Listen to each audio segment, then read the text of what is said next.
Before getting started, just want to say thank you to Chester Travel, as they were nice enough to send me this carry-on bag here absolutely free. They contacted me on Instagram and asked me if I wanted to do a review of this. I was like, sure. Here's my address, send it my way. They didn't tell me I had to say anything positive or anything at all. I just had to do a review of it and just be honest with my feedback. So if you'd like to read the full review in text format, you can go to that on my blog in the link below. But anyways, let's just kind of get started with going over some of the basic features of this carry-on. As you'll know, when you can kind of see it flexing here, it's made out of a polycarbonate shell, which, similar to some other models of luggage I've reviewed, polycarbonate is somewhat flexible, but it provides better protection than a soft-sided model carry-on. What you want to note here is the Chester polycarbonate is actually a little bit thinner than some of the other models of luggage I've reviewed, like the Delcy Helium Aero. That doesn't mean it's any less strong, because polycarbonate's a pretty durable material, but you'll notice that it's a little bit thinner. It generally means it's probably going to be a little more lightweight, but the trade-off for strength and durability is compromised and changed a little bit. The next thing you'll notice is Chester actually has a TSA approved lock here at the top, and it's actually got a nice little C where the zippers line up. That doesn't really matter a whole lot, but point being, it's got a TSA approved lock.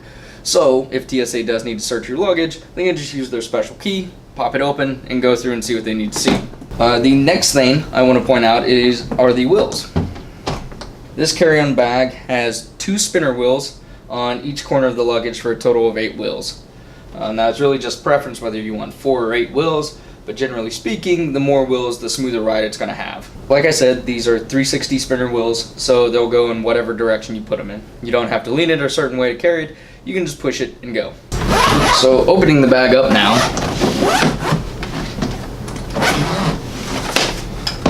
as you can see, I've used it, but it has one main compartment, well, I guess 2 compartments, the back side and the front side. But really it's just one big main compartment that opens up in a sandwich shape, so it's equal sides on both rather than one deep pocket. But as you can see, the bag has these thick seatbelt like straps to compress all of your clothes, shoes, or whatever down.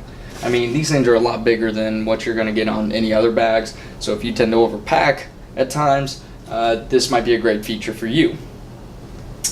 On the other side, it's pretty basic.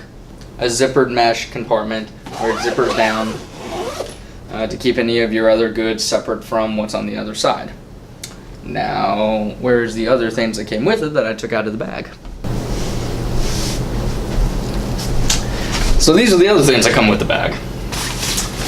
They give you like a little laundry bag for your dirty items. I mean, this thing really doesn't have much use to it. I've never used it. I really don't see a need for it. But if you want to keep it somewhere in there in case you have wet clothes or muddy clothes, then great. The other item is this zippered mesh bag, I guess. It's kind of got like a PVC frame. I think this is for dress shirts or other items you don't want to get wrinkled during travel. And it's got these hooks on it, so you can attach it to your seat belts, and this won't get moved around or bent out of shape while you're traveling. Last thing in here under the zippered mesh compartment I forgot to point out is just another little zippered pocket if you got delicate items. Maybe you're bringing your headphones that you use to work out with, or maybe there's makeup or other small items you don't want to get lost in the rest of the bag. So one of the big problems you'll find with a lot of advertised luggage, whether it be for domestic travel or international travel, the one thing that you'll find is the measurements aren't always on par. So some manufacturers include the wheels in their measurements, other ones do not, where instead they just measure the body rather than the entire height or length or whatever that normally gets counted if your bag has to be checked for whether or not it's going to fit on the plane. So Chester advertises theirs at 21.5 inches tall, 13.5 inches wide, and 8.5 inches deep. Now when I took the measurements, the actual measurements to me came out to 21.25 inches tall, 13.5 inches wide, and then 8.75 inches deep. Now whenever I take measurements, I always include the wheels and the very tip top of the handle here. So Chester might be correct when they're measuring just the body down, but I always include the handle. There are a couple things I really don't like about the bag. For one, the zippers seem kind of small. They don't really seem too heavy duty on this. In fact, they kind of just seem like the normal zipper you might have on a jacket. Not really light duty, but not really heavy duty. These are somewhere in the middle. Additionally, there's this black lining here around the polycarbonate. Not really a huge fan of that.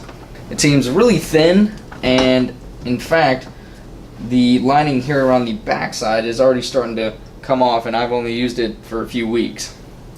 It kind of looks like a loose thread that you might get out of a new shirt or something, but that's generally just not a good impression for me.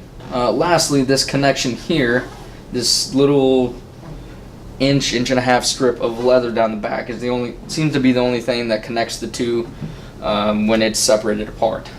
Now, it hasn't really broken down or torn or anything, but it just seems kind of thin. It doesn't really seem too heavy duty, and I think that in the future, when I'm traveling with this a lot, this is going to be one of the first things that fails on me, if not the zipper. Now, what I do like about this bag is it's incredibly spacious. Whenever I travel, I always have my carry-on and personal bag, so this would be my carry-on, and then I have my backpack, which has my laptop, notebooks, anything else that I would need to quickly access while I'm traveling. So not having a front pocket isn't a huge deal for me, but maybe it is for you. But yeah, like I said, the interior is absolutely massive, and that's from the fact that there isn't that front pocket and need for a zipper up there taking away additional space. Now, this is perfect if you're traveling casually and you're not taking a laptop and other stuff you need for work, or you're like me who brings a backpack or a suitcase or something else to carry items you need to quickly access on the go. I can't attest to the durability of the wheels and extendable handle just yet, but both of these features are incredibly smooth on this piece of luggage. The wheels are silent, so almost, you can't even tell that you can't even hear them when they're moving. It's incredibly smooth on concrete, tile, asphalt, just about anywhere you're going to go. Now, time will tell on the durability of it, but generally speaking, both of these features are top-notch in my book. Overall, if you're a frequent business traveler and you don't carry an extra bag like I do, like a backpack or suitcase, I really don't think this bag is for you.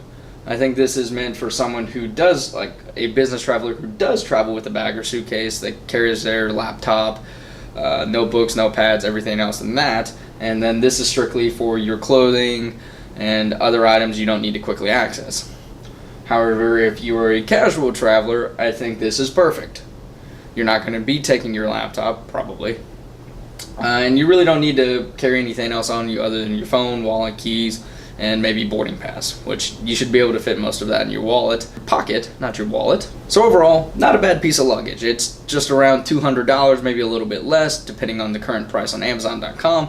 I'll include a link to that in the description below, but if you'd also like to see more photos, you can go read the blog post, which I'll link below as well. If you found this video helpful, be sure to subscribe to my channel and like this video.